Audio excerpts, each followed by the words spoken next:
Welcome to the Nurture Pod. My name is Iris Sullivan Daire. I'm here with the fantabulous traveling Ginger Edwards. And this is the place where we explore that riparian zone. And the rivers, we're so far apart. Across the universe here, the riparian zone between what is in the material world and what could be possible. And what is possible, and exploring that. The Winter Solstice edition. Winter Solstice edition, yeah, and new moon and Sagittarius the new moon edition. In Sagittarius, Sun is a double Sag whammy. So I knew we had to do a podcast today, as it's my double signature day. Hi, Iris. It's been Hello. a few semanas. What are you nurturing? I am officially on break for the next 2 weeks. So, freshly minted time off.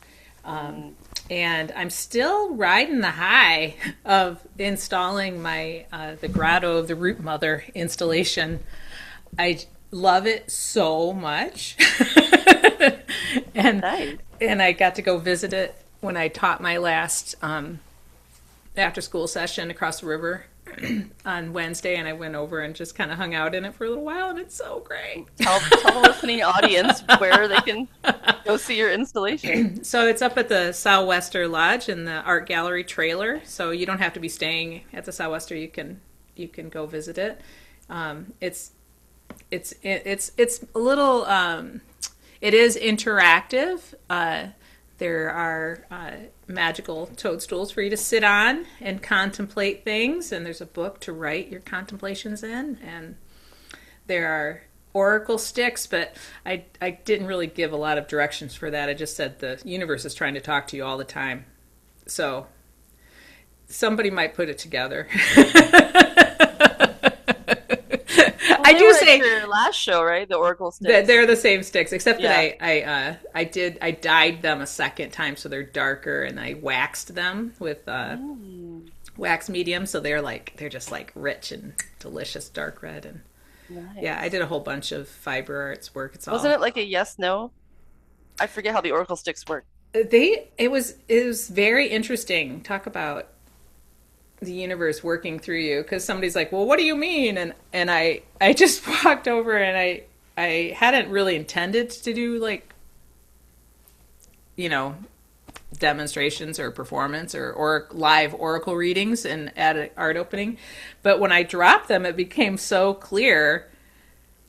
I'd had a glass of wine, so I was a little more relaxed, but it was totally clear. I could see oh, this is the divine feminine, and this there were weapons, and there was it was just oh, there is this thread, and here are the people, and so then people were like, wait, what? Whoa. And then this is for real. And then so I just did readings all night. I've never given readings before in my life. That's my one and only experience. But the thing that was spooky is they were spooky.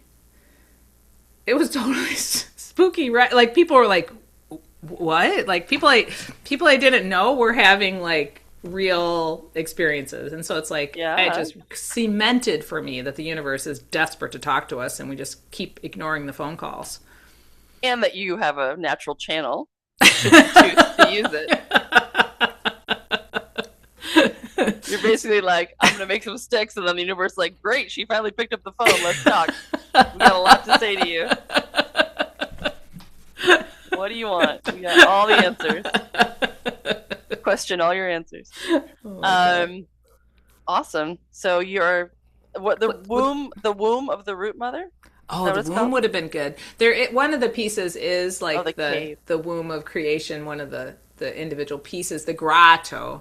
The grotto. Because okay. I really, when I was 26, visited Ireland, and there was a special grotto that dedicated to Mary that I visited at a place where they had negotiated the peace sort of agreement between North and South.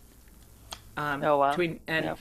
And had been a place of importance for obviously hundreds, and I'm sure it was like pre-Christian Yeah. special space. And it's really stuck in my head like all this time of like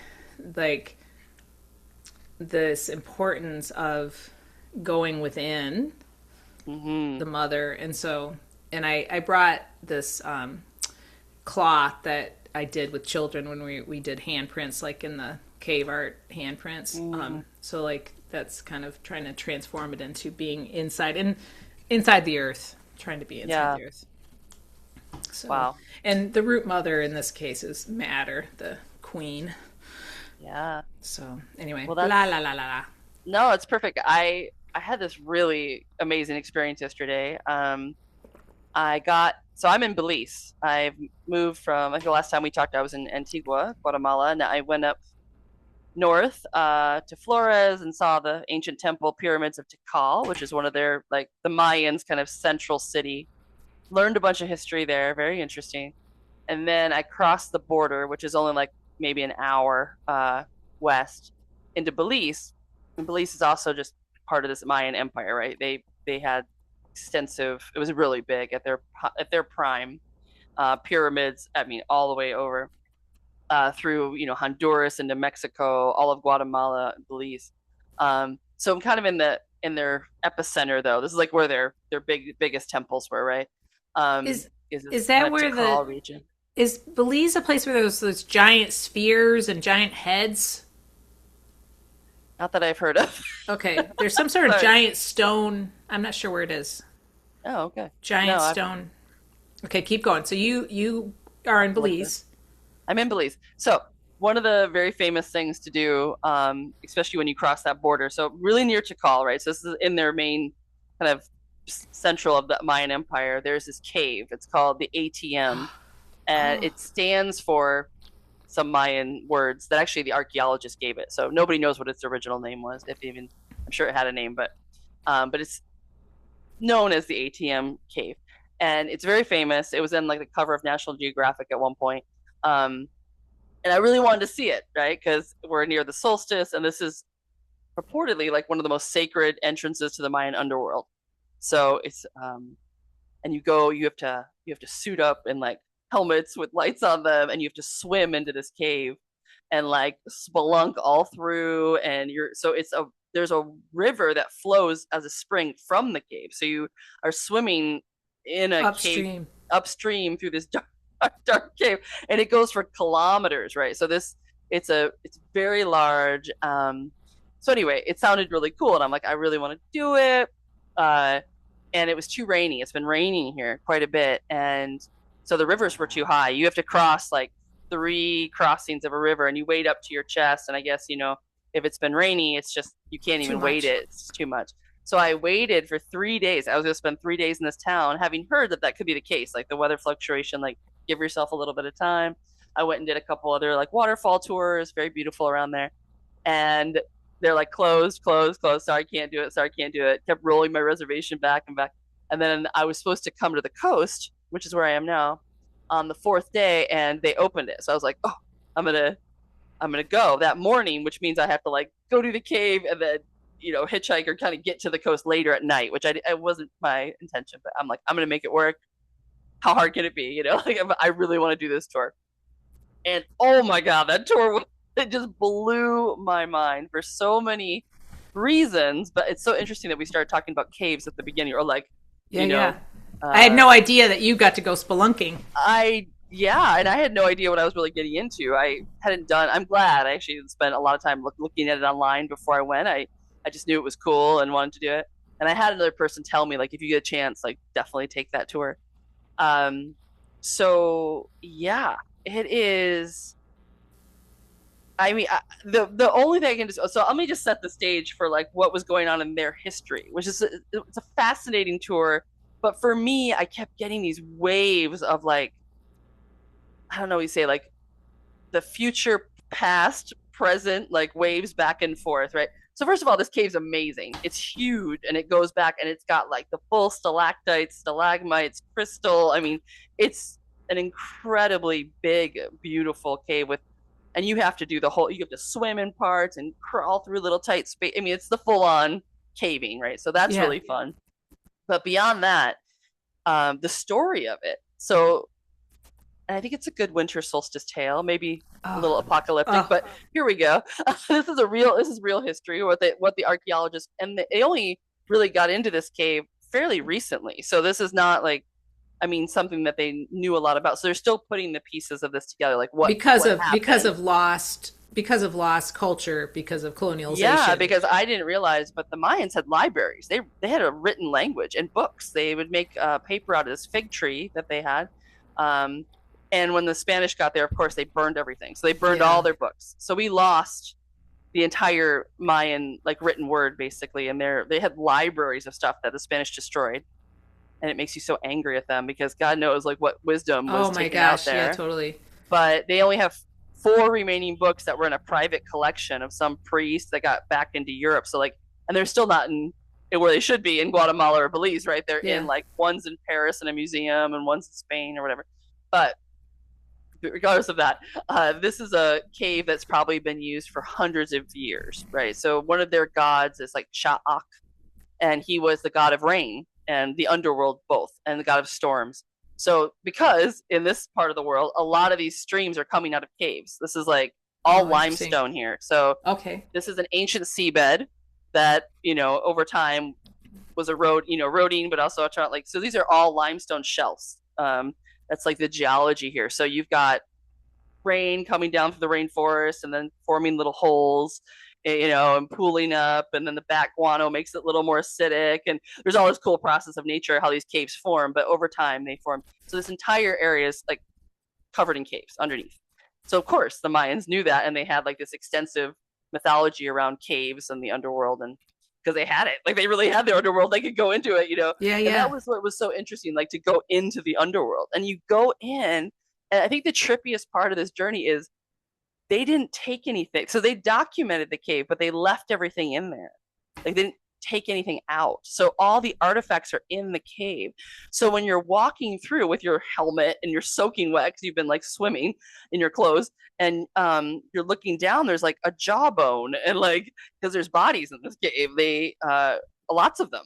And then on the other side, there's like fully formed pottery, and you're like, how old is that? Like, oh, it's probably 1,200 to 1,400 years old, and you're like, I cannot believe. I mean, it just blew my mind that this is in a museum behind a case. It's like you're just walking through this cave with a headlamp and seeing all of this history right there, like right as they left it, like right where they left the ceremonial pot.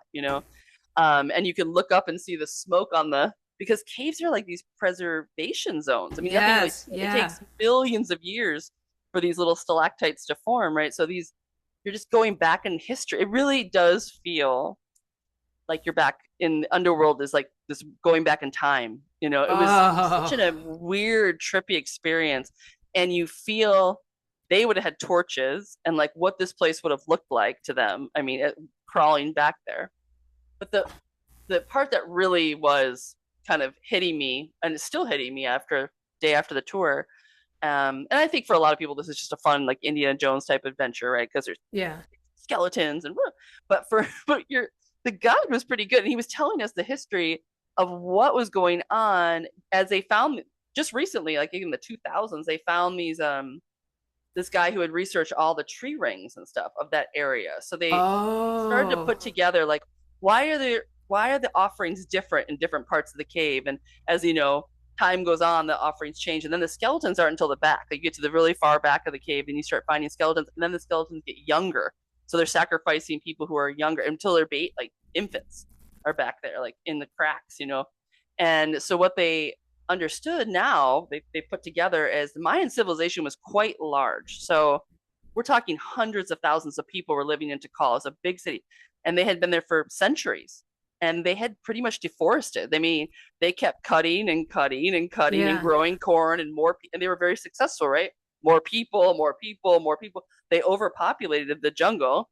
They had, and then they started connecting their cities together. So I mean, they had really like deforested heavily, and they used limestone plaster to build their roads and also to cover their temples. So that they have to have heat for that. So they're probably burning Oh, lots of wood and charcoal. fire to get this substance they needed. And we're talking, a couple hundred years, right, of doing this. and they hit historic drought. So at one, the rains kept getting lower, and they can tell this by tree rings. Some guy went far enough back and like started looking at like the actual natural data, and then the archaeologists got that, and they put the two and two together, and like, oh, these guys changed the climate. Their empire was so big, and they had taken so much resources, and they had way too many people. They actually had climate change happen on the like a regional scale, and they went into a drought of maybe 20 years. Which, if you Wow. can't grow corn for 20 years for a million people, there's going to be a lot of Yes. death, right? Yes. So the cave has this amazing like history as you walk through it, because at the entrance they were kind of scared of caves. Like they had this whole, this is the underworld, right? Like you don't Yeah, just yeah. wander. Like the shaman would go in there, but regular people weren't just like taking walks inside these giant caves. But so at the entrances, the earlier offerings were like pots full of corn and jade or whatever. Like they were Yeah. making offering, like giving thanks, right, for the rains, giving thanks for Yeah. the harvest. And then as the drought went on, and this was like a long period of time, they go further in, and then you can see bloodletting rituals start where they are piercing their bodies with like stingray spines, Wow. and leaving, and like so they can find evidence of blood and like different bloodletting areas where stones had obviously received a lot of blood but no bodies, so they were seeing like they were probably cutting, and there's Yeah. even a tradition in the Maya, they can see now that that is part of their tradition, offering to the god Cha'ak to try to be like, come on, let's So bring the more and rain, more, like going farther and farther. So more greater sacrifice the farther in you greater go. sacrifice deeper in, like we really need to talk to you, like come on, and as the years go on, then you start finding sacrifices of bodies, like, and these aren't graves, because the graves they found other places, they lay out graves differently. Like if you're died, Yeah. you have like things for the underworld journey, your jade necklace, whatever. Highborn people, these are people who have been bound and like hit in the back of the head. They can tell like these Wow. guys, these were sacrifices for whatever. I mean, we don't know Right. all the books were burned, right? Like there's probably a story in there, but we don't know. But and then as you get like further and further back, yeah, the sacrifices, there's more of them, more bodies, and they're younger and younger, because the idea probably was that we want to give you a more precious offering, right? Yeah. Because we're really desperate now. And they can tell by the bones. And by the way, the bones are amazing because like the exposed skeleton has limestone dripping on it, so it's all calcified. So it's Oh, like this wow. glittery kind of calcified crystal bone skeleton. I mean, it's a total trip to look at, and you can see the water lines on them, like where the cave fills up with water. Like the part of the skull will be completely clean, and then it turns into this like glittery, calcified skeleton on the ground. Wow. I mean, it is like super trippy to look It, at, all the layers of history there. But what struck me was that I was standing in a morality play of like I'm looking at the circumstance we are facing right now. Like this is, and yes. also what he said was, what happened is there was it was a very hierarchical society. So they had kings and queens and the upper class, right? Then they had the priests, they had the religious leaders, then they had and their astronomers and everybody who was in the predicting the rains and the equinoxes and solstices. They're very good at that. And then you had the craftspeople, all the artisans, the pot makers, and then under that, the majority of people, which were farmers, fishermen, laborers who built all this stuff. And they said, like, as the resources started getting depleted, that all the kingdoms started going to war. They started fighting over, that it became, Over instead of like resources. one united, like trading, it started to fight over who gets this much corn or whatever, because people were starting to suffer. And like the peasants started to be like, hey, if you guys can't predict the weather, if you can't tell us that our crops are going to grow, like what good are you? You know what I mean? Like, so there's a whole dissolution of the culture that starts to break apart. Like the monarchies or whatever, they don't have as much control because the regular people now are starving, and they don't have any faith that these guys Yes. actually are the intermediaries of the gods. Like, are you talking to them or not? Because this isn't working. So the whole structure starts to break down. And over time, what happened is a lot of people died, but a lot of people migrated away. So in like further up into Mexico or further down to South America, whatever.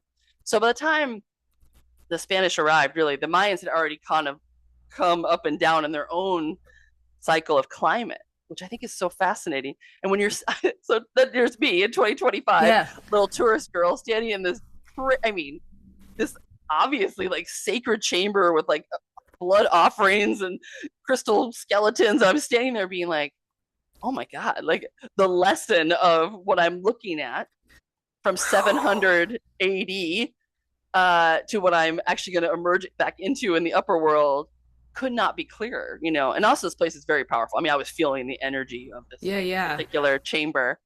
One of the goddesses that they was really big for fertility was Ishel, and there's a really famous statue of her. She's like an old kind of crone, like midwifery, but she was in charge of fertility.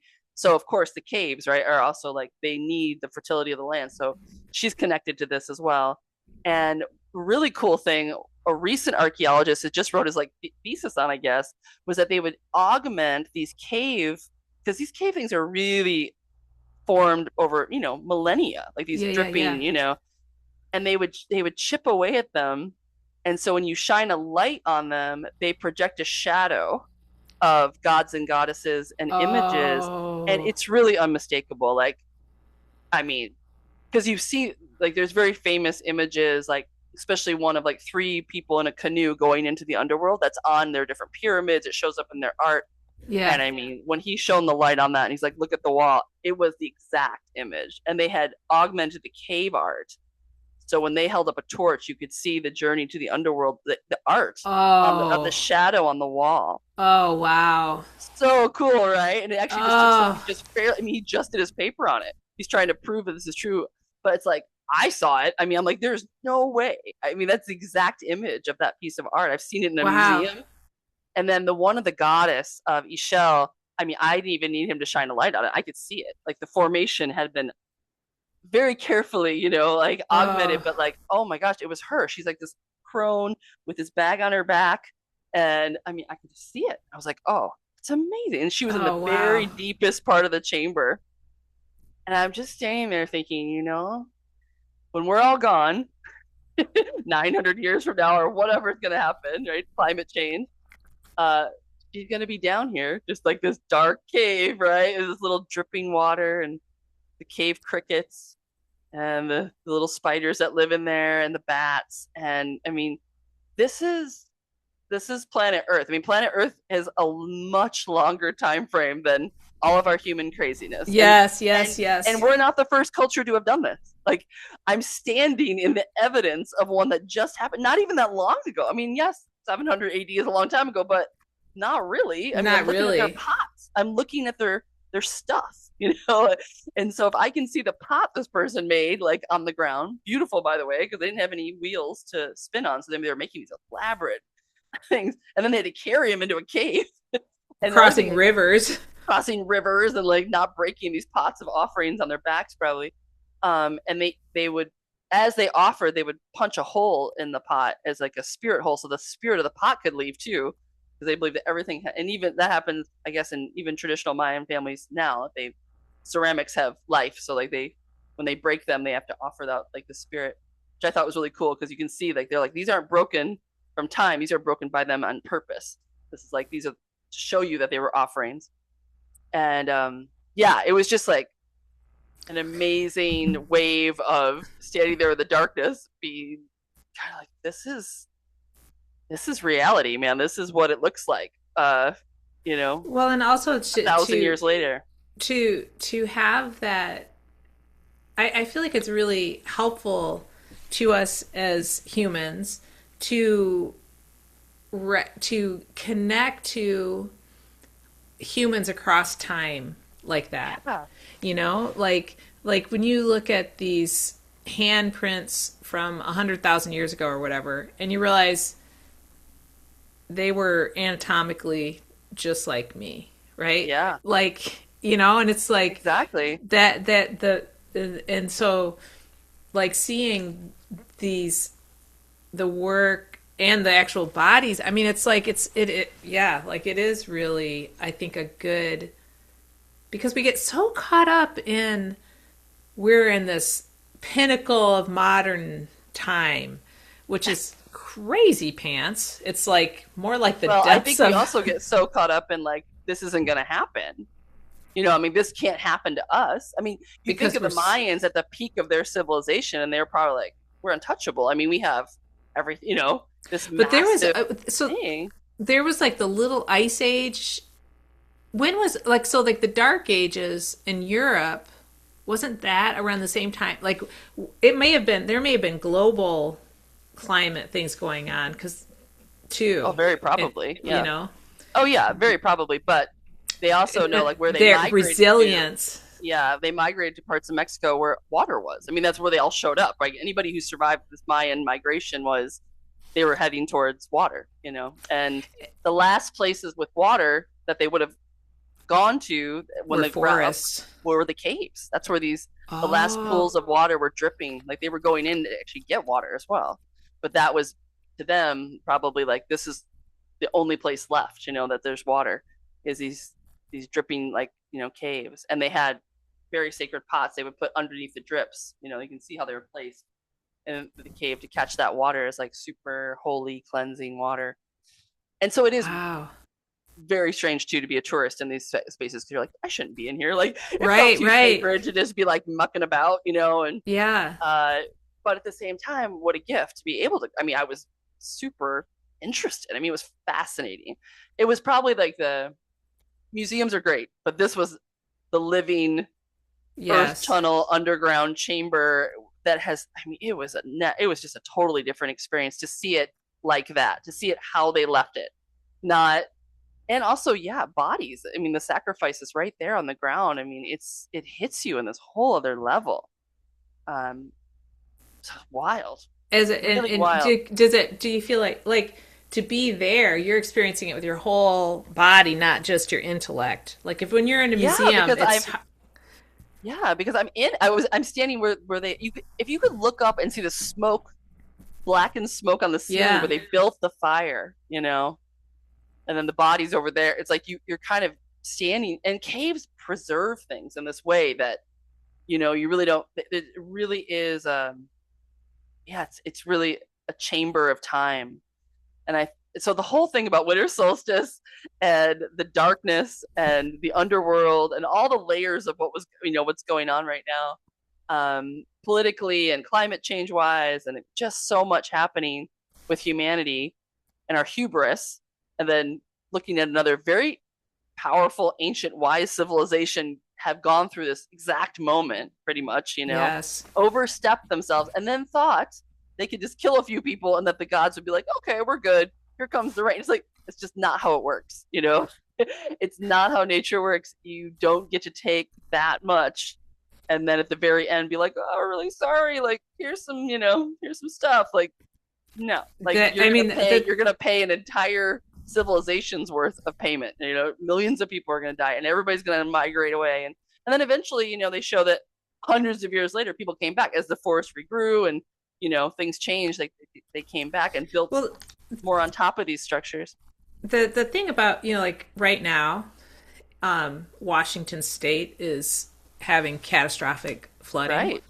and Oregon is having there's a lot of stuff going on here. Like we're actually totally kind of okay right now, but Mm.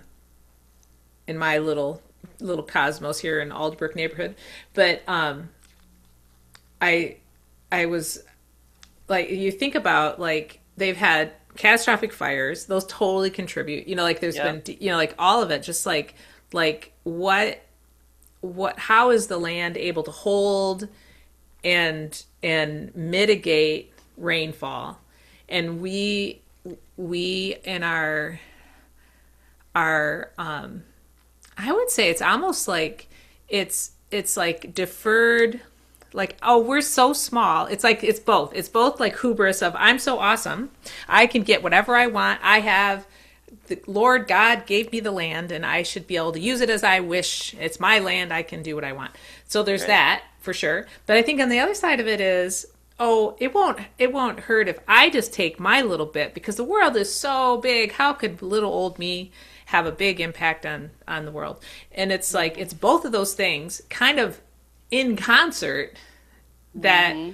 and then we are so short-lived, right? Like I am That's observing how that's right. birds and the population of birds on the Columbia River has changed in the last Oh yeah. 28 years that I have lived in this house and have been going for walks and observing the water the winter bird scene here with the Yeah, mergansers and the loons and all the things that winter here, and that population going smaller and smaller and smaller and smaller, and it's like, but for someone who just moved here 5 years ago, they have no idea that there should be yeah, hundreds and hundreds of birds that are not visible now. exactly.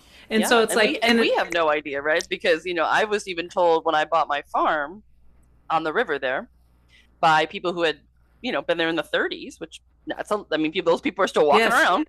yeah. Uh, that they would go down to the river and put wheelbarrows into the river and scoop the salmon into the wheelbarrows. That's how Oh, easy it was. That's how oh, many salmon were in the oh North my Fork. God. And they would take the salmon and they would throw them on the fields for fertilizer. And Oh, there's no one guy out there with a permit hoping he catches a fish. Like, this is the abundance level. wow. There were so many fish. That's in one lifetime. So I have no I look at the river, I'm like, oh, a salmon, how exciting. That's where I was at, and so we don't have any, like, Right. we We just, don't we're live long enough. right. We don't live long enough. And we're in a culture, of course, that doesn't have that memory, right? We don't have this ancestral thread. We don't have the stories. We don't have the rituals of connection and sustainability and preservation. But not I'm standing in a culture that did the same thing. Like, this isn't a new story for humanity. Yes. We get too successful at agriculture, we get too successful at overpopulation, and we collapse, right? This is guns, germs, and steel. Like, this is like boom, civilizations up, they go up and they fall. And I think that is part of the human story. But yeah, there was just something else, and I know it ties back to, I originally kind of texted you, oh, listen to this episode of Oh, the oh, oh, yeah, Emerald. yeah, yeah. Um, and there's a new episode of the Emerald podcast out, and I'm just going to shout out to that because it's incredible. I mean, He's, really, it's called I forget the title of it. I It's can like, look it up. The yeah, burdens, it's something about lay down the burdens or something. But it carry, ties carry that weight carry that on weight. mythic burdens and cosmic supports. Oh I, man. So this is also part of why I'm thinking this, because I on a bus ride from central Guatemala to northern Guatemala, which is about 8 hours or 9 hours long. I just put this in my ears, and it's a long podcast, a couple hours long. But man, it unpacked something that I have not heard another person unpack quite as eloquently, with the mythology he ties into it, about, yeah, this idea that we're walking around carrying this savior kind of mentality. It's the other side. It's like, it's not the uncaring part. It's like, I'm here to make my mark. I'm here to, save the earth and preserve this. And he does it in this really great way. And I think I was standing in the cave realizing, oh, right. I'm nothing. This drip of this water will be dripping here hundreds of thousands of years after my bones are dust. Mhm. And this cave will still be doing its thing. Each shell here will be standing in the darkness. Like, it really hit me, like, this, I am nothing. Like, and not in a nothing, like, I don't count. It's just that the Western mindset of how, like, these short little lives that we said, like you just mentioned, we live these short little lives, and then we have this hero's journey that we're supposed to go on, and to, like, do this crazy thing. And so we're carrying this burden of, not only do I just have to survive, just being human and Yes. being alive on a planet that's going through cataclysmic climate change. Let's not, like, sugarcoat it. It's in flux. She is in flux. However, she will be fine. Like, she will throw off our species or whatever. Our species will migrate. We're going to do what we're going to do over, as we have for hundreds of thousands of years on this planet, as we learn this lesson over and over and Yes. over Yeah. again. Because our brains have not got this yet for some reason. Like, how many times do we have to do this? But it did kind of unburden me. Like, standing in that cave, I was just like, okay, this is not in my hands. Like, I don't have the authority or control over this larger cycle at work. This is something humanity is doing. And it's not, and he's very clear, and I'm going to be very clear. It's not saying oh, then you don't have to care about anything. That's not what it's Not at saying. all. Yeah. It actually is just putting it back in this context of what what do you realize, you don't even realize you're carrying this burden unless you like step back and start to examine it. Well, and I thought it was an absolutely brilliant episode. He is, I mean, there he's the like so eloquent and well researched, and it's artful. There's Yeah. this integration of music and storytelling, and the Mohawk elder just doing a story in it, and like just like yeah, like really recommend. Also, I recommend listening to it in snippets and giving yourself some time to think about it. Maybe Yeah. that's helpful. I think in general, I can't listen to a whole episode all at once because I need to like. It's yeah. Anyway, but sorry. The idea of all the supports that we have eroded Yeah. in capitalism and colonialism, the supports that help us to be our small human selves in this bigger play that is unfolding. Yeah. And that's I just in the redemption arc and like the it just everything about it is yeah. Sorry, that was a big blah blah blah. But loved it very much. And I think I need to Yeah. listen to it twice. Yeah, I think one of the key things he says there is that we act like gods. Like we have are we humans? Are humans Mm-hmm. humans or are humans gods? That's Mm-hmm. like one of his main tenets there. And I was like, oh, that's so good. And what he means by that is we've given ourselves what would be in this culture and the Western mindset. We've given ourselves the responsibility that ancient peoples would have, or indigenous peoples would have been given to the forces of nature, and they would honor those forces of nature as bigger cycles than themselves. But when you remove the spirituality from nature, when you take that all out, and it's Mm-hmm. just base materials to work with, a tree is just a stack of lumber, and a rock is just something to be ground up and crushed, and so whatever.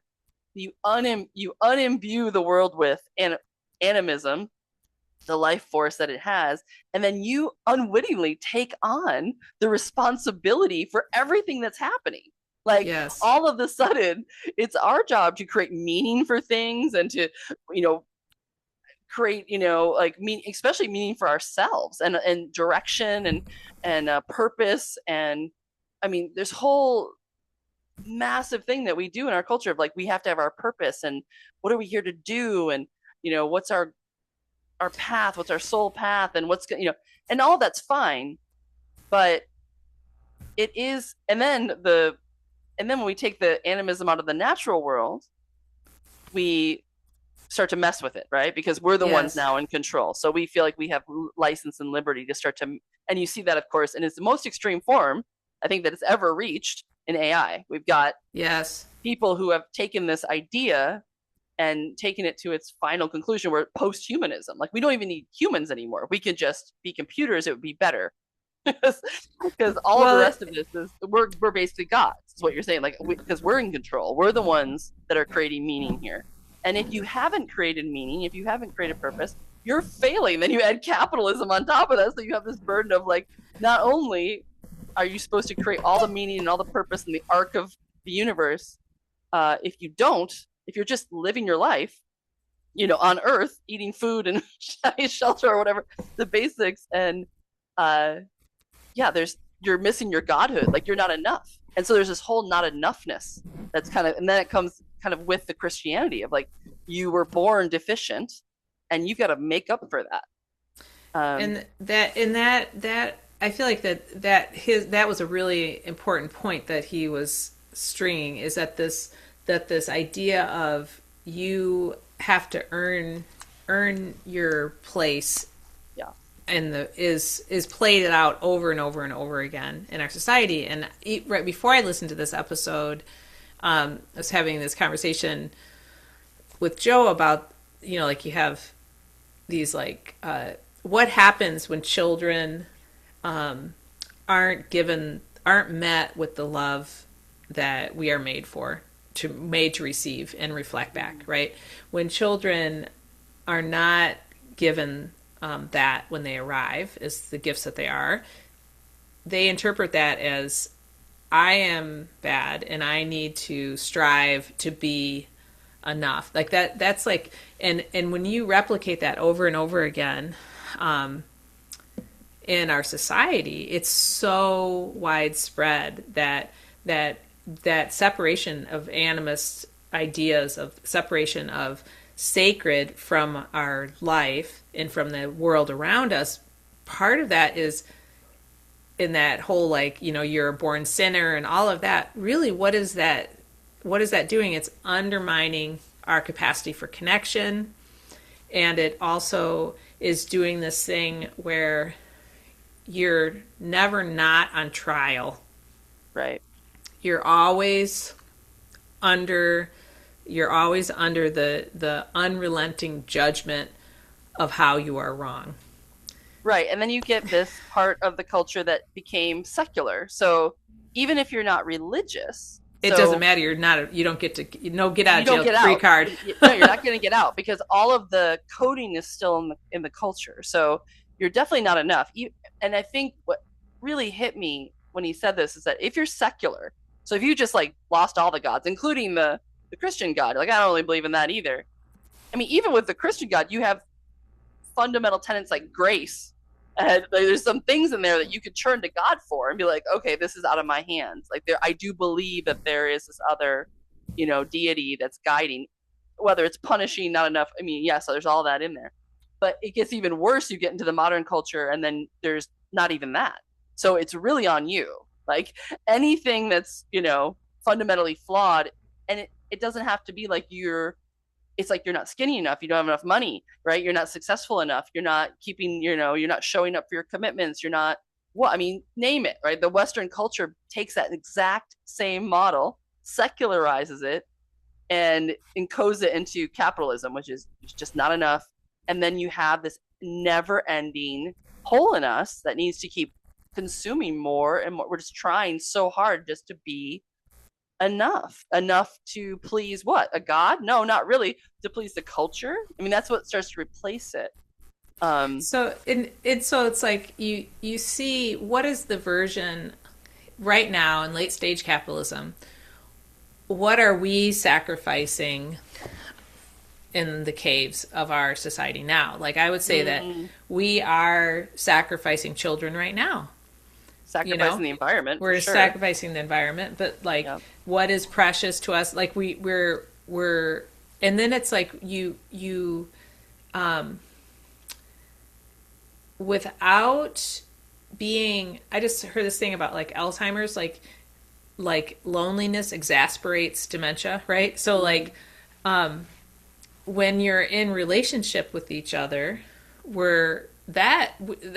that's how we're hardwired, right? To be healthy. And so like we're starting that isolation process, we're starting very early, right? So it's like, what is the antidote to this story? If this is a dream that we don't want to dream anymore, right? Then how do we dream into a different perspective? And I think that, he talks about, like I think it was notable because I'm like, yeah. But like, like where you break bread together, that's where that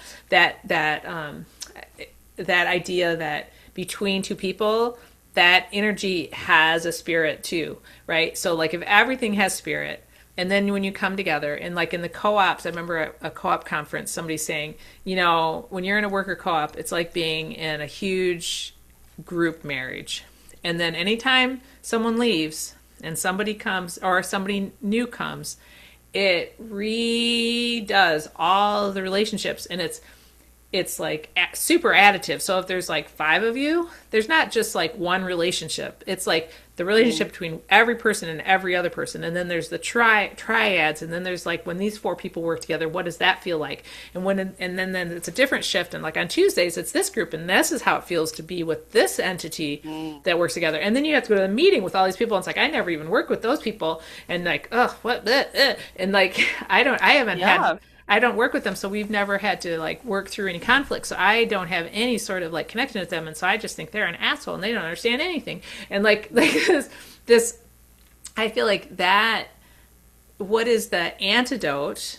The antidote is to, I think, be present, physically present with what that is. So like being physically present in that cave is an extremely different experience than if I went and looked online and saw pictures of that cave. I would be having a radically different experience with that. And like, yeah. And so it's like, what is the antidote to this storyline of I would say like really it's I think it's like self-hatred really, like in a way. I think it's just it's the lie of separation. It's the lie that we're gods. We are not. I Yes. think the antidote is that we have to realize we're humans. Yes. We're not gods. We are human beings, and human beings have short memories, short time spans. We have arcs. We've seen, like, that's what I mean. Like, it just really hit me having listened to that podcast and then stand in that cave. I'm like, this is. I am not going to be here when this cave is still going. You know, I'd be like, there are powers in the universe that are bigger than mine, and one of them is planet Earth herself. She is billions of years old. Like, we're a blip on the cycle. And I think that there's a lot of relief in that for me. Like, it doesn't mean that I always have to, couch this like, doesn't mean you have to like, whatever, who cares? That's actually the opposite. Right. People who understand and not like, I was thinking about you were saying about the co-op, and as we were walking through the jungle, he was calling out different trees. And the fig tree, which hangs over the river, and that's the pulp that the Mayans would make their paper from, and the libraries got burned. And I was like, but I remembered it because of the fig tree. It was like, oh, now I have and when we walked back, I saw the fig tree, and I was like, oh, that's paper tree. And I had a little tiny relationship with that tree, which was before unknown to me. So it was just a beautiful tree, and it was kind of a green blurb in the background, right? Like, you're focused on what you're doing. But now I have this fig tree. And then he told the story of this thatch palm, that you can only harvest it at the full moon, the thatch, to make your houses, because on all other days of the month, it's exuding some kind of sap that insects like to eat. So if you cut it on the wrong season of the moon and you thatch your house with that, your house will You're going to be shreds. But if you cut it like on the first or the second day of the full moon or right around there, your thatch will last for 10 years or whatever. And this is what we've lost. We've lost the relationship that tree knows when the moon is full. I mean, and we have to respect that relationship with the tree if we want our thatch to, work on our house. And we've created a culture that says you don't have to be in relationship with anything because we're gods and we're going to build things, that nature can't touch. And that's like seems to be the goal of these crazy oligarchical tech bros, is like, we just want to move beyond nature. There's some kind of deep fear, insecurity running through the culture that when you get billions of dollars becomes enacted at this kind of insane level. But you watch them and they're very fascinating to watch from like a mythological perspective. This class of people who have more power, they have godlike power in a capitalist system. They can do anything they want. They can buy and sell elections, obviously, and create technologies, and they have no concern over destroying the planet. In fact, they're kind of post-Earth. I mean, they're post-human, post-Earth, which is fascinating to me. They don't sit there and be like, wow, I could end world hunger and not even like touch my interest levels on my bank. You know what I mean? Like, I could just easily do that. That's not where their head goes. So they're coming from the extremist pinnacle of the threat and the culture that we're trying to unweave. We're trying to unpack at the ground level. And I think that's where it goes, right? So if we're looking at that, they just are like, we want to be technological supercomputer godlike that has no dependence on nature whatsoever, because it's the force we can't control. And you want to have control if you're a god, like you want control of everything. And I think the relationship building that comes back in when you realize that you're just a human, and we need the thatch palm wisdom. We need to understand the thatch palm if we want our house to not leak. And we need to understand, what this animal does if we want to be in relationship with it. And we've lost. I mean, that's when you destroy an indigenous culture, you lose the knowledge, right? So we lose so much layers of knowledge. And But it's the invisibility. Like I think that it's not that it's still there, right? That those trees are still changing their yeah, biochemistry with the phase of the moon, right? Like the if you want medicine from St. John's wort, you absolutely have to get it when it's hot and at noon and hmm, not in the evening because it's not there. It's only doing right, its thing in reaction. And so like all those things are still happening, but they've had this like veil of invisibility or something, you know? Like I've been thinking about this with people instinctually have a hunger for that sort of connection because I think that's how we're made, right? Is wanting connection. yeah, But it's like how do how do you one of the things he talked about is an intermediary. Like you go from being a developing person, you reach adulthood, and you become an activist, which is a very yeah, familiar story to many of us. yeah, But what you haven't gone through is the portal of practicing interrelational skills. hmm, And if you've spent time in activist circles, you've experienced that. You may have been oh that yes, person yourself. I may have been that person myself.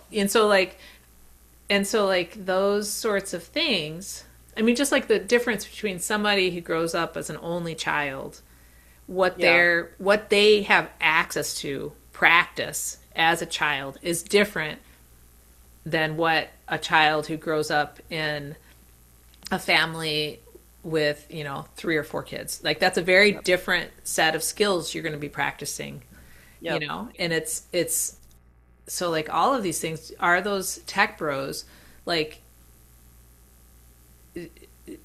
I they yeah, like is it that they don't care or is that it just absolutely doesn't exist in their world? Like if you were in that cave and you were feeling with your whole body this energetics of that place.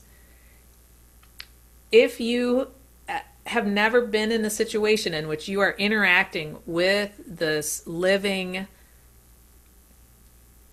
energy of nature, if you've only been in the human built environment, you grew up in a suburb, you know, like maybe you've been out on grass or whatever, but like you haven't had that like really you've not been overwhelmed by nature, right? By its beauty, by its like sheer terror, by like all the things that the powerful of Mother Earth is. Like, you know, I think about like in beehives, they have to make that little line of wax to start building comb on. They don't start building comb until they start it, you know, like I think that's like our brains. Like if you have had no interaction with nature as a very young plastic brained tiny human, mm, how do you start building that that comb? yeah. That's, I mean, it's an excellent question, but I feel like one of the pieces I want to just weave back in there is when you spoke about activism, it kind of brought it back to mind because he makes a really great point. Like, even as activists, we use the same story, right? That we're supposed to save the earth. It is the hero's journey. Like, it's our job, and we burden ourselves with that. Like, not only are we supposed to, find the perfect mate and, whatever, like, keep our hair looking shiny. And like, there's so many things that, of course, the marketing and the culture lay on us that we're supposed to have our shit together on, you know, but also we're supposed to be able to fix this massive, cataclysmic situation that's going on. And of course, the US is just getting more and more insane by the day. So like people are carrying that burden of all of that. And then you add phones, which put the entire burden of the world. I mean, now you can actually see people dying in Palestine from drone strikes on your phone next to an ad for you know, some I mean, it's just like the Yeah. insanity of what's pummeling the young psyches. I mean, not everybody's psyche, but especially I think of kids these days with no rites of initiation. And then they're told like this is all on you. You have to be able to buy a house, by the way. Oh, you have to get an education. You have to look perfect, and you should be having a personal brand by the time you're 20. Oh, and by the way, the world is falling apart. This is the cataclysmic burden he's talking about, that we're all, and with no, and I think this is why the rise of fundamentalist religions happening, because you Yes. have people drawn to, like, I need something to unburden me of this. I need to believe in something that will take some of this weight off of me. I Yes. cannot hold this by myself. And I think what he's trying to unpack is that we are not meant to hold it. Like, it's not our job, like, to actually Yes. hold any of this. Like, this is bigger stuff than, this is God. This is where you get into, like, forces of time. One of the big forces he calls out that we've lost, we have a God, like, time is short, time is money, Yes. time. And then he's like, but time is also a force that is well beyond the human scope. It is much, much bigger than us. It is also the force that will heal. Eventually, the earth will put herself into a different set of circumstances where she'll be doing something else, right? Time will heal that. Yeah. And it might look different or transform it. Let's say that. It'll transform it. And transformation is what the earth is. That's her prime gift, right? She will transform anything. She changes everything. Yeah. She touches We do this, she does this. We are in constant communication. And I do think we're supposed to be here. And I do think that we're a part of it. We are not separate. We are not gods. We are another animal on planet Earth. And when you drop into that, it changes the entire perspective. I mean, it really does change things about what we're here to do. And maybe we're not here to do anything other than just be a part of the ecological system that we are a part of. I think that and he says this. I think it's like it comes back to, and of course, it sparked my ears because I'm like, yes, what do you call that? Confirmation bias, but that I do think that it is about cultivating connection. And really what that means is you start with cultivating your own mindfulness, cultivating your relationship with yourself so that you are able to be grounded and be there for other people. I mean, that's what I'm thinking a lot about, because like this year was looking back, we're getting ready to be in a new year soon. Yep. And this year was very, very intense for many people, and I'm not immune from that. And I don't remember. I think I was hacking. I was sick right while I was talking to you, but like that made me like I had to stop everything, and it totally had to change all my plans, and I'm just really aware of like, oh, like that hurry, which we talked about a couple episodes back. I'm like, if we're under the guise of being hurry and being perfect and being whatever the stories are, this redemption, or what is that the word he used? If we're under that guise, then it's really hindering our authentic connections with each other. Absolutely. That's what I think that's why he's really pulling this forward. Is the burden that we're carrying on our backs of all of this makes us completely overwhelmed, stressed out, shut down, and then numb. I mean, and yes. So you find, like, why aren't we reacting? Why aren't we doing more? Like, why? And I can really speak to this from the activist side. I saw it happening. You start telling people more and more information. Then this is happening, and this is happening, and we've got to do something. And you can see people's eyes like glaze over. Like they can't take it. They can't take that on top. And I think it's not that we can't do anything. Of course, we can do a lot. But when we feel like we come at it from this hero stance of like it's our job to do everything, we do nothing. Yes. And then we look for things that are easy. We're like, just somebody take. I mean, what thing Trump is really good at is telling people what they want to hear. Right? He's like, I'll fix it. He's totally. I mean, he just makes stuff up. He doesn't have to have a plan. He doesn't have to be real. He doesn't. I mean, you could fact check him all you want. He's always just making stuff up, but he tells people what they need to hear, which is, I got this. It's going to be great. I'm going to fix this. This is I got the easy answer for this. It's these people. We'll get rid of those people and everything will be great again. People need to be unburdened in that way. And you can't bypass the fact that has an appeal to the human psyche, because it does. I mean, people are suffering under this. Oh, and then you have people who come forward from the left being like, and not only do you have to improve yourself, but we have all these other problems and it's our job to take care of, and you could see where the mind would be like, okay, shut those people out. I'm going to go listen to the guy who's just saying that if I do this and this, everything's going to be great again. That's a much easier unburdening. And so if you don't, and then you go to, and you add religion in there, and it's like, and then God will take care of the rest. And I'm not saying, and I'm just saying that I can see that, how appealing that is, and you take the very secular left, who doesn't even have religion in there anymore, for the most case. Like it's not a real religious base. I'm not saying that people aren't religious on the left. I'm just saying that there's usually not a deep-seated like, oh, we're going to give us all. They haven't been wielding it like a weapon like the right has. Yeah, exactly. It's more they take the Jesus side of it, which is like, now I'm the martyr who has to do, like, help the poor. It's like, it's almost the burdening's even heavier, right? It's not like, oh, I can be righteous and then nothing. So because I'm was raised more in that camp, I guess I'm relating to it from that side. And as I listened to him, I just realized, oh yeah, there's nothing for me to. And what really came up for me is, because one of the things he said in there was trust. Like, do you trust? And you said, what can we do to fix this? And I thought this was the fundamental key there. Like, do you trust the universe? Do you really trust it? And I think this is going back to like the Reformation. I mean, we're going back to like really far back, where people are like, we need to decouple like this idea that we can, pray to these gods, and that they're, if we dress a certain way and do certain rituals, the gods are going to step in it. And so science kind of came in and was like, no, we don't have to do any of that. We just have to know the rules of, and we're the gods now. We can control how things are going to roll. And we were raised in that.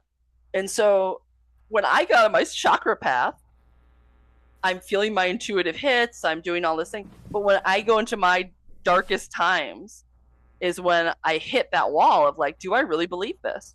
Do I really believe there's a universal consciousness? Do I really believe I'm being guided, or am I just telling myself something I want to hear? Am I making up a story in my head that sounds good to me to justify my actions? Or is this real? Do I really trust that I am not in charge?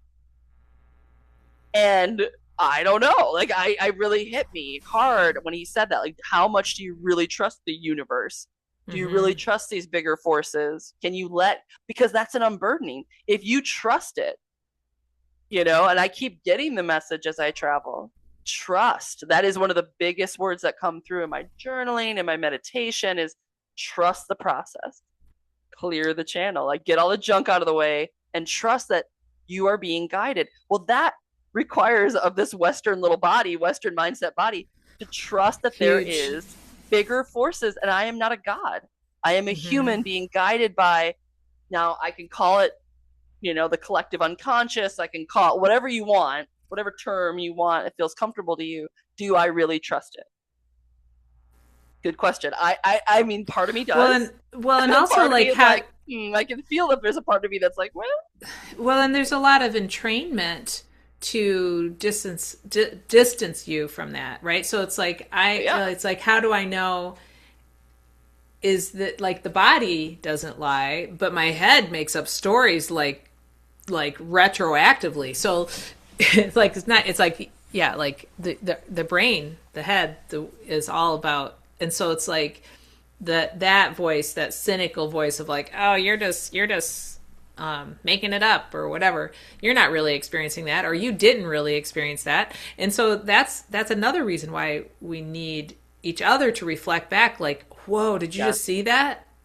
Yeah, I did too. Right. Like, and not that, and also like, I like the idea of mystery. Like, what if it's not possible for us to know it all? What if, and if that's the case, and it's like, oh, that's like a huge burden to set down. I don't have it all figured out.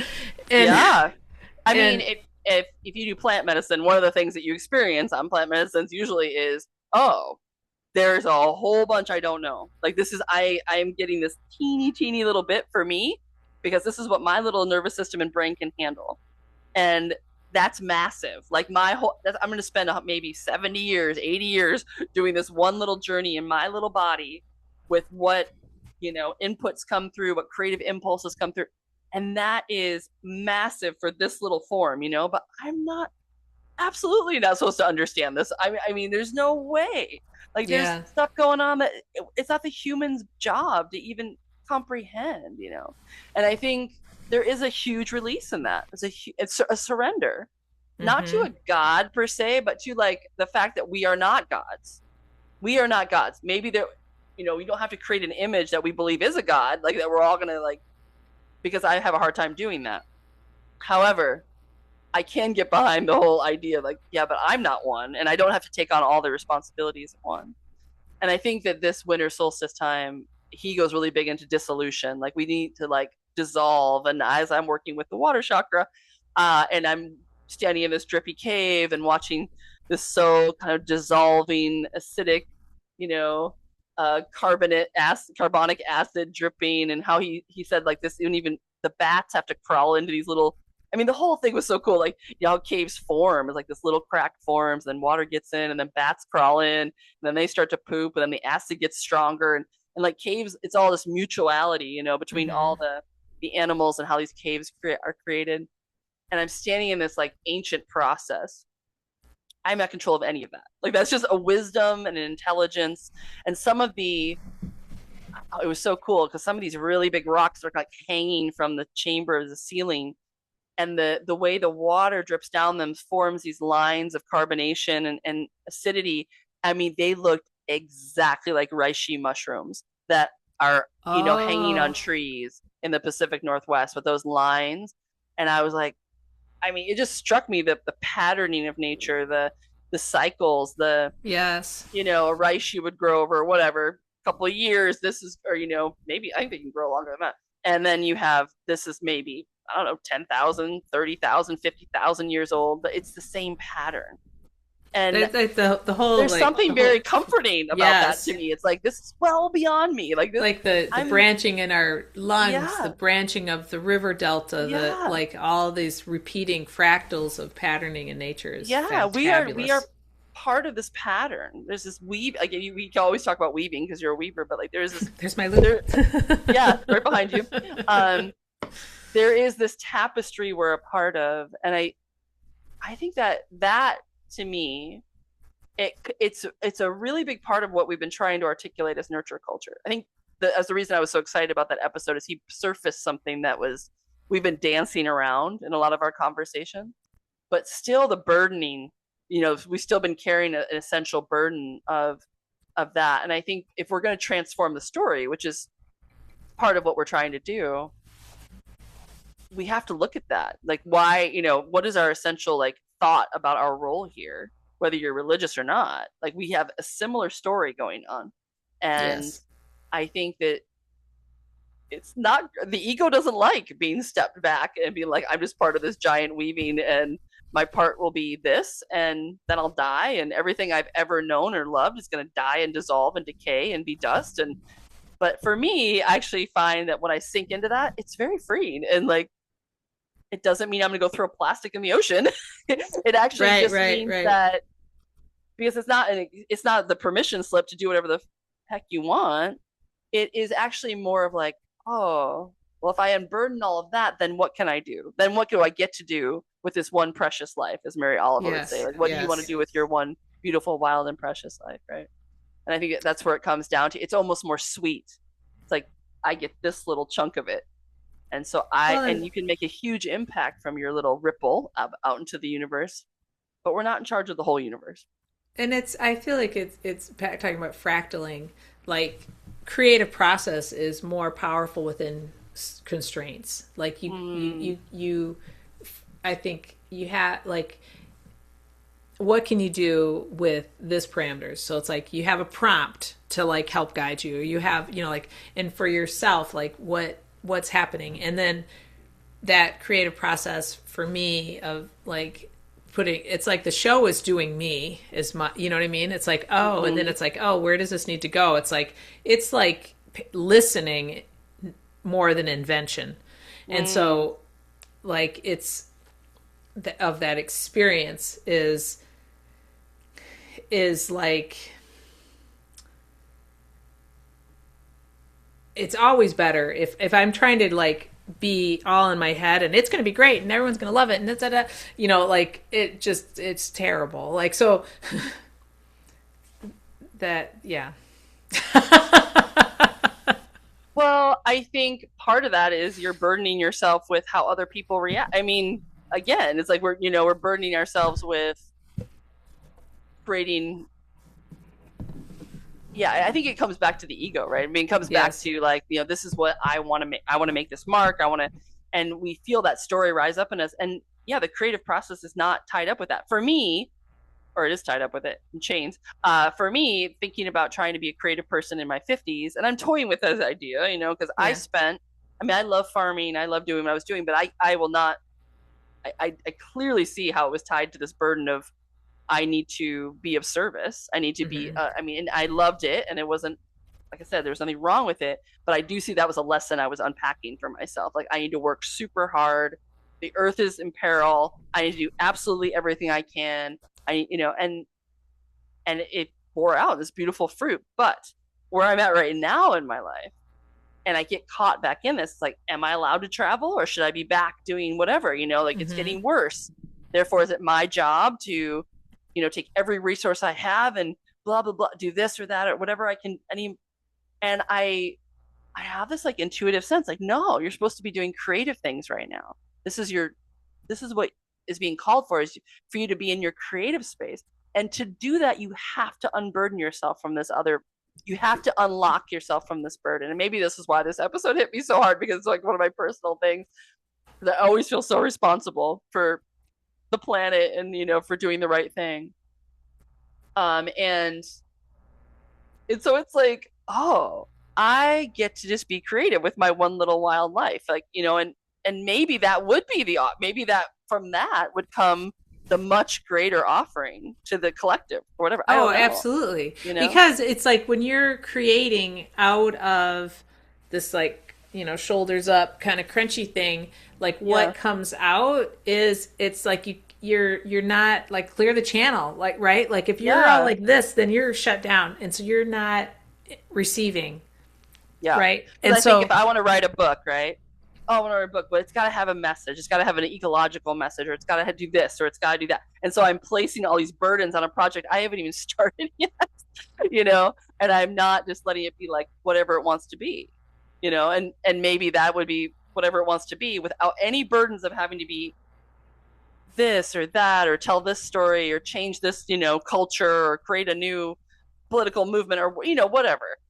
If I unburden myself from the hero's journey, like I'm here to do this one great thing that'll make my mark, and I just am letting a forcer larger than me, the channel that we are all connected with, flow through this unique system that is me, that has my perspective. Yeah, I don't know. I have to trust, right? There's a trust thing that mhm. that will be the thing that is the most, the most joyful for me, and also less hard, because I don't have to like figure it all out. It just let the flow happen, let the bigger forces of creativity, let the muse take over, right? Let her drive. Like, and this is all that trust part that comes weaving back in.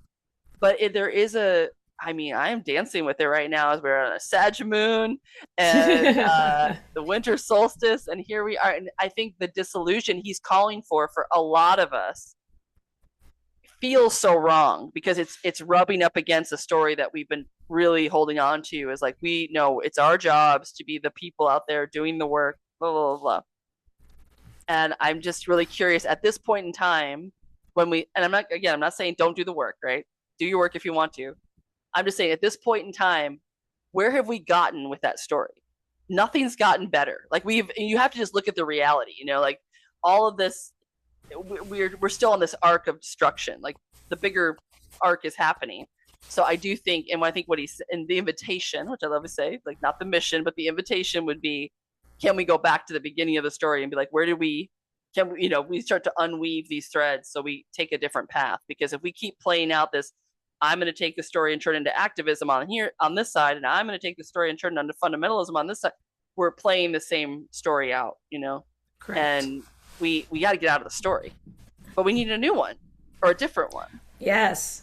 And Yes. I think what he's offering is that some of the stories that have been woven through indigenous cultures that seem to be way more sustainable and unburdening is that these people don't believe that they're gods or like that they're all powerful. They actually believe that nature is the one that's fundamentally in control.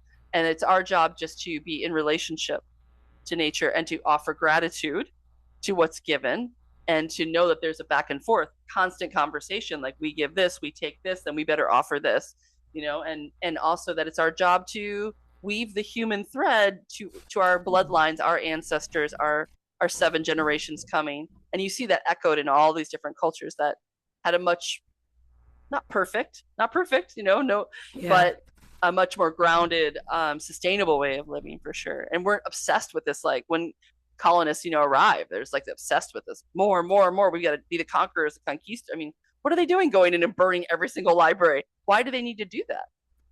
That because they have to erase the other stories. So there's only one story left, their story. And I think that hit me too as I was taking that journey. I'm like, all right, every other story's been obliterated on purpose. So Yes. all you're left with is the one story, and whether we like it or not, we're all enacting it. And yet it's folly because, again, you stand in the cave and you're like, if we're going to be another generation 700 years from now is going to stand in that cave and be like, oh, interesting. There was this culture that came and blah, they told her, you can just see it. I was like, that's why it was so weird. I had this future vision and past vision happening to me at the same time, and I'm like, oh my god. And maybe that's the gift of standing in the cave of Cha. Cha is Yeah. he was giving me, because I was having this very profound realizations of spirituality in the middle of everybody having like this whole touristy experience.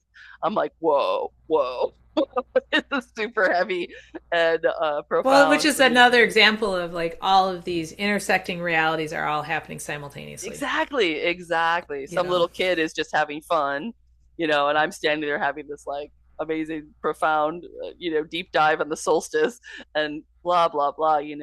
The guys who were giving the tour were like, yeah, we probably shouldn't be giving this many people tours, but we got to make a living. And there, you know what I mean? There's so many intersecting economic, cultural, time-based realities, and nobody can sort all that out. I mean, again, it's not our job.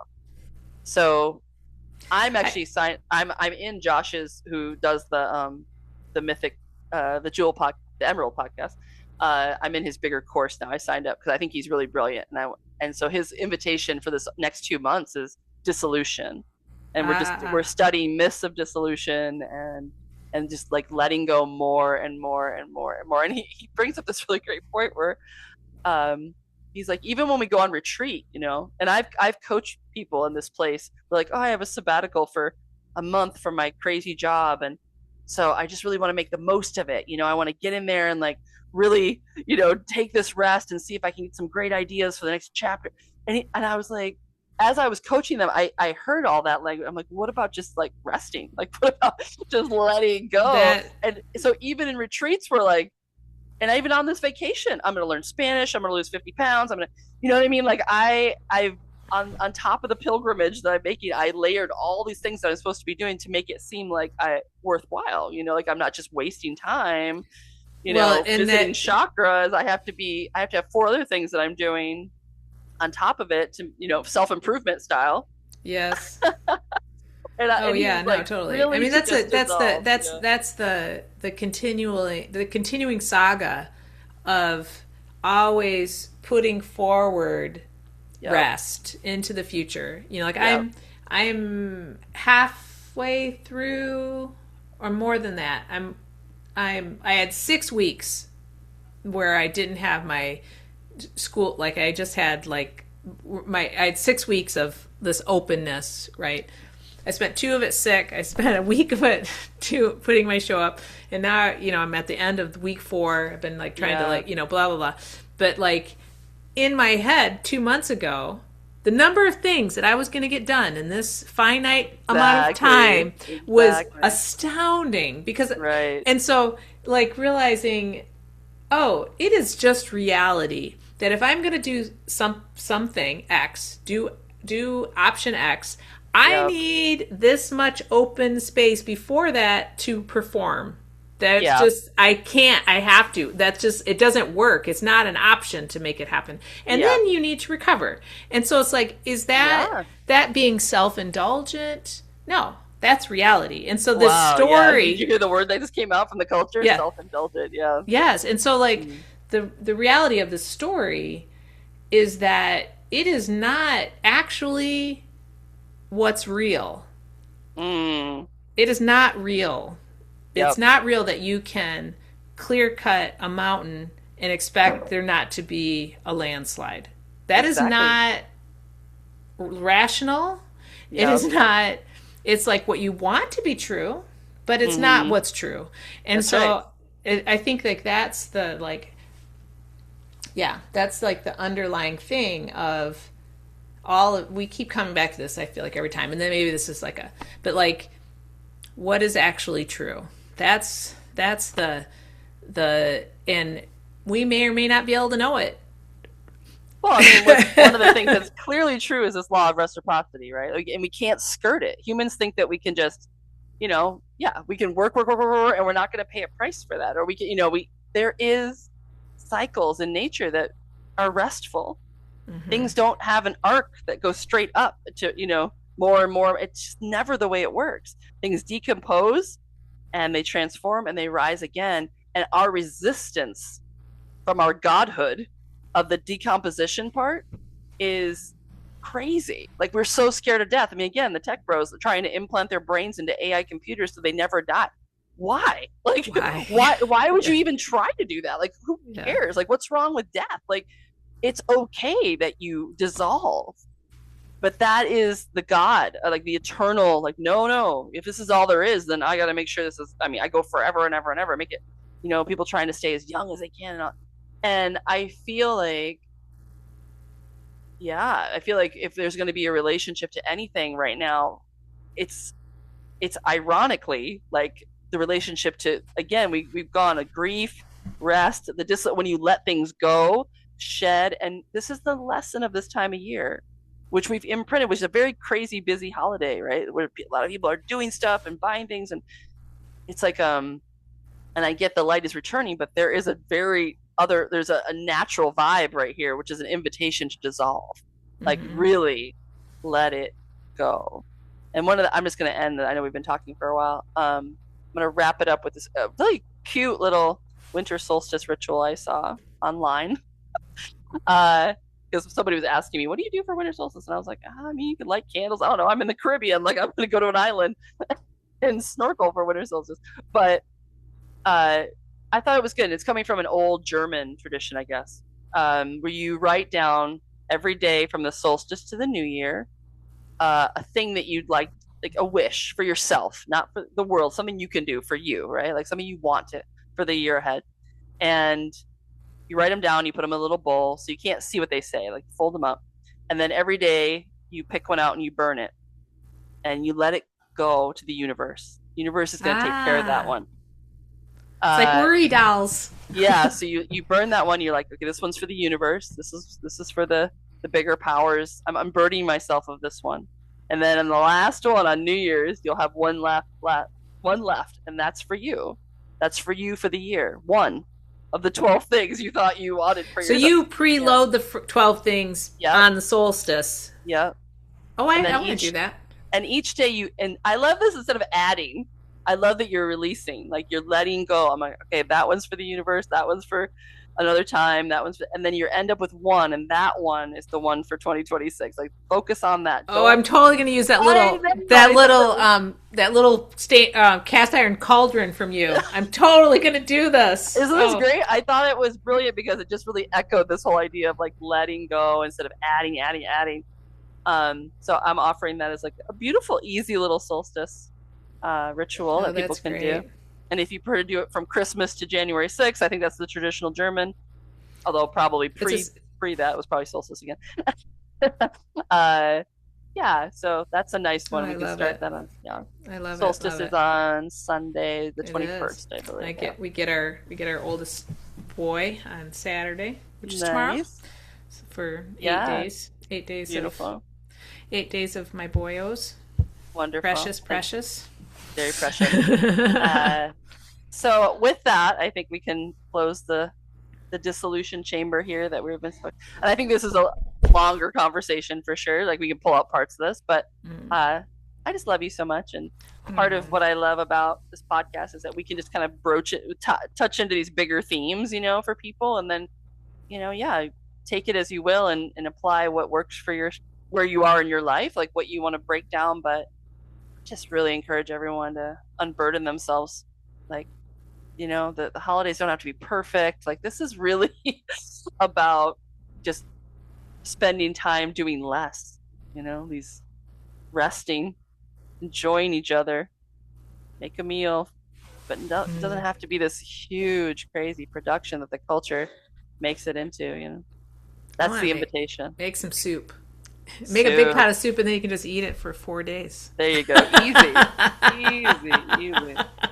Maybe that's I'll make that. That'll be the new tradition. It's like the 12 days of Christmas. It'll be the 4 soups of Christmas. I love it. The 4 soups of Christmas. I can get into that, actually. You can eat it for 3 days, and then you make a new one. And eat that for 3 days. Exactly. It's beautiful. All right. Happy solstice, everyone. Happy solstice. New moon. Love you, Iris. I love you. I'm going out to an island on Tobacco Key for the week, and so I will see everybody back at New Year's. I'll talk again. Nice. All right. That's it. Bye-bye.